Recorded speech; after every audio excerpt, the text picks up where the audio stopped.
Hello everyone, this is Halisa Elwine of the Creation Gospel, and we thought we would bring to you a Passover treat in the form of a micro video, and there's a dual purpose in it. I'd like to introduce you to the newest Creation Gospel workbook, Workbook 6, which is Hebrew worship and prayer traditions.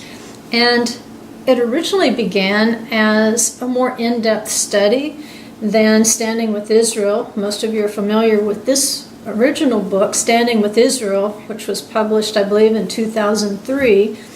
And it was the first book we ever published. And it's written very simply. We wanted it to be suitable for a Christian bookshelf in any Christian bookstore. But it gives you an overview of the 18 benedictions of the standing prayer, the Amidah. But then it shows you some of the prophetic implications, and it shows you some miraculous things that happen when people are praying the Shmoneh Esrei, or the Amidah, even in the Brit Chadashah, in the book of Acts. Especially, it seems to be very prominent. And so a lot of people have really enjoyed this little booklet. And we thought, well, we'll follow up and we'll take that creation paradigm of the 7 days of creation, the 7 spirits of Adonai, the 7 feasts, and obviously the 7 churches of Revelation. And for those who like that deeper study, we'll create a workbook for them where they can take each of these prayers again, just like it did in the original workbook, but we'll dive deeper with it. And as I continued to write over the years, it's actually been several years in the making, I realized that we needed more than just that examination with the creation gospel paradigm. That I was getting a lot of questions about Hebrew traditions, period, Jewish traditions, period. And obviously, if we're struggling with that question, then maybe it is a little premature to dive right into a Hebrew prayer and start studying. So we took a section of the book. It's actually in all 3 sections. But one section specifically, we tried to address a lot of these questions about Jewish tradition in the context not just of history and how it unfolded through history, but to go back and to identify some of these customs and traditions that non-Jews are not familiar with, but they're in the scriptures. They are actually in the text, not just from Genesis to Malachi, but we find them all the way from Matthew to Revelation. In fact, most of what you read in the book of Revelation is written in the language of what we would call Judaism. It's a synagogue language. It's phrases and idioms and customs and traditions and we would call them probably Aggadic folk stories concerning the scriptures. And so if you've never understood those things or never studied those things, when you do read them in scripture, it's a little difficult to even identify it as coming out of the Jewish tradition. So we addressed some of those questions, just like we did in the Becky booklet, Truth, Tradition, or Tear. But in this Creation Gospel workbook, especially in that 3rd section, I tried to focus a little more on the feast of Passover, Pesach, because a lot of the questions I was getting concerned with how did Yeshua observe his Seder? What did he do at his Seder? We know how the modern Seder looks because we have modern Orthodox Jewish Haggadahs that tell us how it looks today. But 2,000 years ago, how did it look? Even some people say, I want to do my Seder just like Yeshua did his.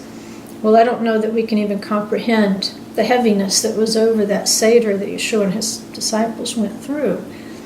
But there was, in researching, a lot of great information and prophetic things that happened in that Seder, especially with Judas.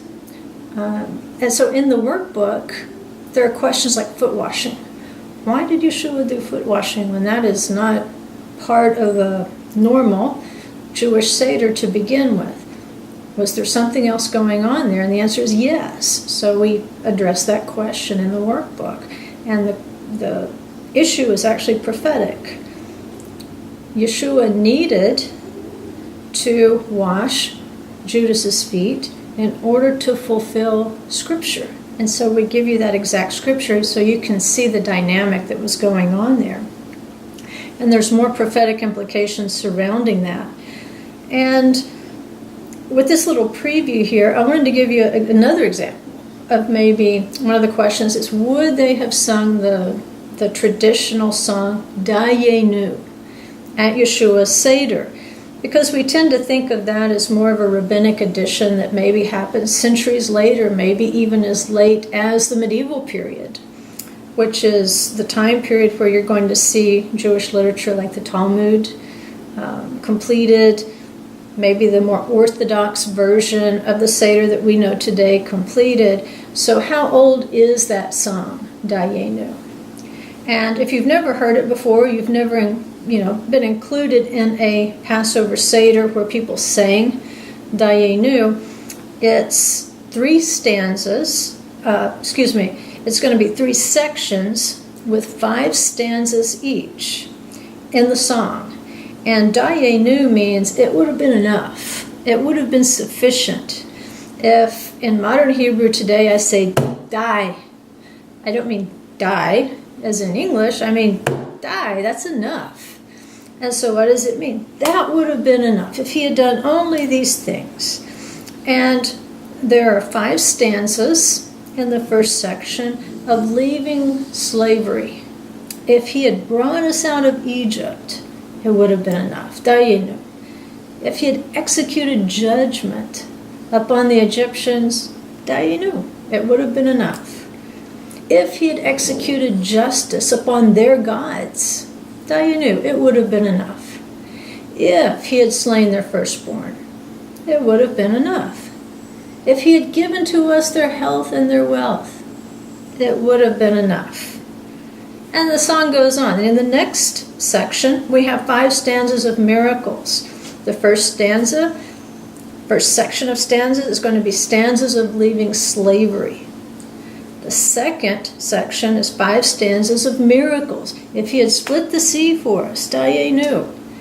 If he had led us through on dry land, Dayenu. If he had drowned our oppressors, Dayenu. If he had provided for our needs in the wilderness for 40 years, Dayenu. If he had fed us manna, Dayenu. So we've got 5 stanzas of miracles. And then the last section is 5 stanzas of just being with God. If he had given us his Shabbat, Dayenu. If he had led us to Mount Sinai, Dayenu. If he had given us the Torah, Dayenu. If he had brought us into the land of Israel, Dayenu. And if he had built the temple for us, Dayenu. Now, if you sang that song at a Passover Seder before, you know that's the end of the song. And so sometimes what's more important than what is said is what is unsaid.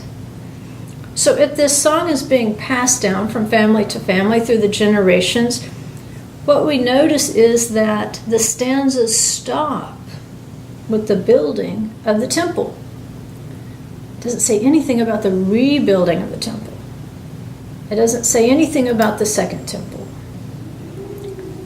So, what are we saying? Most likely, this song predated the destruction of the first temple. So is this song old enough to have been sung at Yeshua's Passover Seder? Probably that old, because if it cuts off with the building of the temple, it suggests that no great miracle happened after that. And we know that there were great miracles that, thinking back, we would probably put those on the list. Had he delivered us from Babylon, Dayenu. Had he built the second temple for us, Dayenu. Had he defeated the Greeks for us, Dayenu. But it doesn't include any of those miracles. So, did Yeshua and the disciples sing Dayenu? We don't know for sure. We can probably ask later. But can we deduce that the song was probably that old? I think so. I think the evidence is there. And so this is just one example of some of the questions that we addressed in Workbook 6, which is now available on Amazon. It's so new, I don't even have a copy of it. All I have a copy of is my editing notes that went into the last revision. And so I hope that you'll check it out on Amazon. It's Creation Gospel Workbook 6, and it is that study guide to Standing with Israel, which, again, it's available on Kindle. On Amazon, your best bet for a paperback copy right now is at Hebraic Roots Network or at our webpage, www.thecreationgospel.com. Probably within a month or so, the second edition, this is out of print now, the second edition would be available on Amazon.